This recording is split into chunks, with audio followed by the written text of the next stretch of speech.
कैसे सफाई कर दी गई, कैसे जो है एम्बुलेंस और माता पिता के आने से पहले क्यों बॉडी उठाई गई।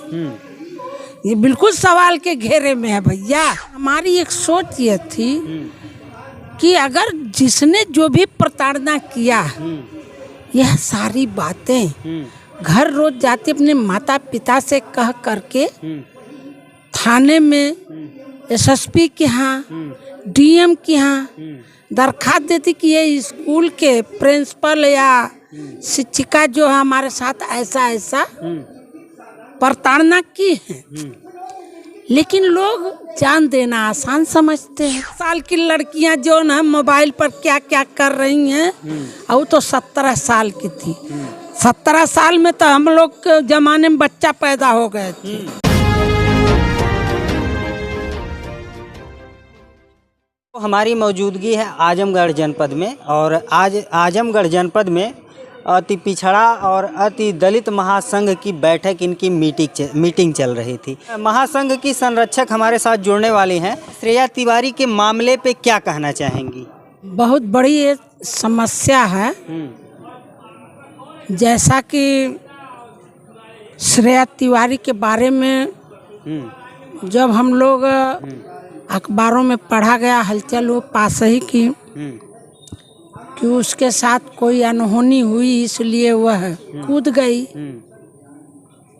हम कहा कोई भी अनहोनी हो, जब घर बच्ची जा रही है, तो हमारी एक सोच थी कि अपने अनहोनी और प्रताड़ना में अंतर नहीं है? अनहोनी तो हुई, अब प्रताड़ना क्या हुआ वो तो अंदर के बच्चे बता सकते हैं। क्यों उसको प्रताड़ित किया गया, कैसे किया गया, और प्रताड़ित के बाद उसके अंदर क्या सूझी कि उसने जो है आत्या की। लेकिन हमारी एक सोच ये थी कि अगर जिसने जो भी प्रताड़ना किया, यह सारी बातें घर रोज जाती अपने माता पिता से कह करके थाने में, एसएसपी के यहाँ, डीएम के यहाँ दरखास्त देती कि ये स्कूल के प्रिंसिपल या शिक्षिका जो है हमारे साथ ऐसा ऐसा प्रताड़ना की है। लेकिन लोग जान देना आसान समझते हैं। अच्छा, यहीं इसका अगर दूसरा पक्ष देखा जाए तो शिक्षक को, अभिभावकों को सूचित करना चाहिए कि नहीं करना चाहिए?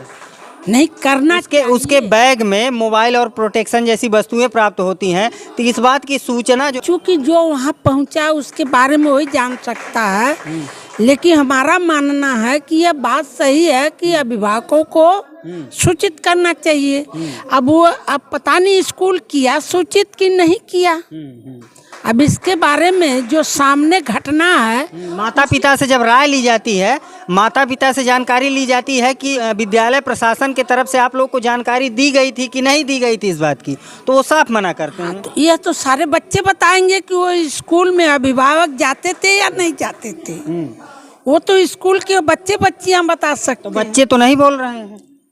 अब बच्चे नहीं बोल रहे हैं, इसका क्या मतलब है? उनके माता पिता भी नहीं बोल सकते। जो घटना हुई है, इस घटना को एक संयोग के रूप में देखा जाता है। यह गलत बात है कि मान लीजिए मुड़ेरी नहीं बनी थी और संयोग से उलट गई। उनका यह भी मानना है कि लोग रोड पे चलते हैं, किसी का एक्सीडेंट हो जाता है तो महज मान लिया जाए कि श्रेया तिवारी की मौत एक्सीडेंट है। आप भी मानती हैं? नहीं, वह जो ऊपर उस छरदेवाली पे चढ़ के कूदी है, एक 3 महले के ऊपर से कूदी है। हम उसको एक घटना कैसे मान ले या दुर्घटना कैसे मान ले?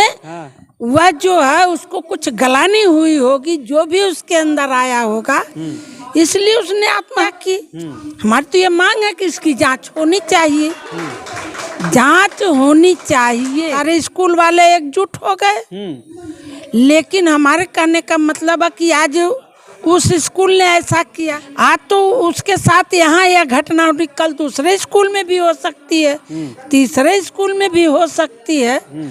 तो जब यही रवैया अगर रहेगी, इसकी जांच नहीं होगी, पड़ताल नहीं होगी, सही निष्कर्ष नहीं निकलेगा, तो जांच के दायरे में इसको लिया जाए, नहीं तो कल और भी जगह यह घटना हो सकती है। सारे स्कूलों का मनोबल बढ़ जाएगा। एक बड़े से समूह की आप संरक्षक हैं, क्या मांग करेंगी आप प्रशासन से? वो बाहर हैं, भले हो, प्रशासन से हमारी मांग है कि वो कर, चाहे सीबीआई जांच हो, और एक जांच होती है, उससे अधिक से अधिक कब तक कोई छिपा रहेगा, कि उसकी जांच होनी चाहिए।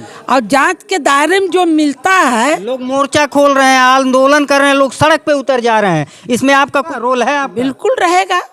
ये महासंघ उसकी निंदा कर चुकी है हम लोग बैठक में, और जो ना पेपर द्वारा दिया जाएगा, बिल्कुल ये चीजें होनी चाहिए। कि वो अभिभावक के खिलाफ हड़ताल नहीं था, समाज के खिलाफ हड़ताल नहीं था, प्रशासन के खिलाफ हड़ताल था कि वो लोग बगैर जांच किए आरोपियों को गिरफ्तार करके जेल में डाल देते। जब आरोपी अपने आप को सिद्ध करे कि हम आरोपी नहीं हैं, तब तो जेल से छूटेगा। अच्छा, जब श्रेया त्रिपाठी की मृत्यु होती है तो मौके वारदात पे जो जहां वो उनकी बॉडी गिरी थी, जहां वो तीसरे महले से गिरी थी, वहां भी छेड़छाड़ हुई थी। हाँ, ये गलत है, बिल्कुल सरासर गलत है। जब वो गिरी तो खून की सफाई क्यों की?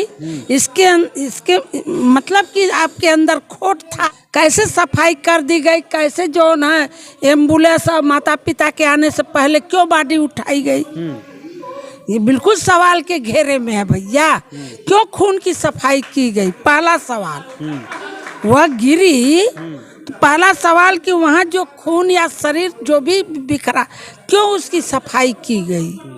अंततोगत्वा आप दर्शकों को जरा अपना नाम बता दीजिए। मेरा नाम सूर्यमुखी गोंड है, औरत पिछड़ा दलित महासंघ की आप जान ही रहे संरक्षिका है।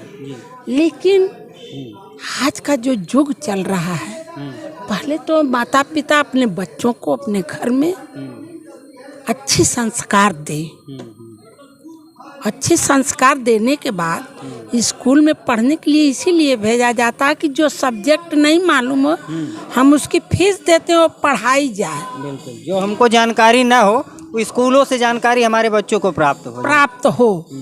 लेकिन सबसे पहले हम उस माता पिता उसके पहले गुरु हैं, कि हम उसको अपने दायरे में उसको समझा करके रखें कि इस भारत में भाई कई बहुत बॉम्बे है, वह है, क्या क्या, तो जहाँ का पहरावा तहाँ है, बोली भाषा। हम तो आज भी अपने पोतियों कहती कि ऐसा है, भले आप पैंट पहन रहे हो, टी शर्ट थोड़ा बड़ा पहन, गले में दुपट्टा डाल लो।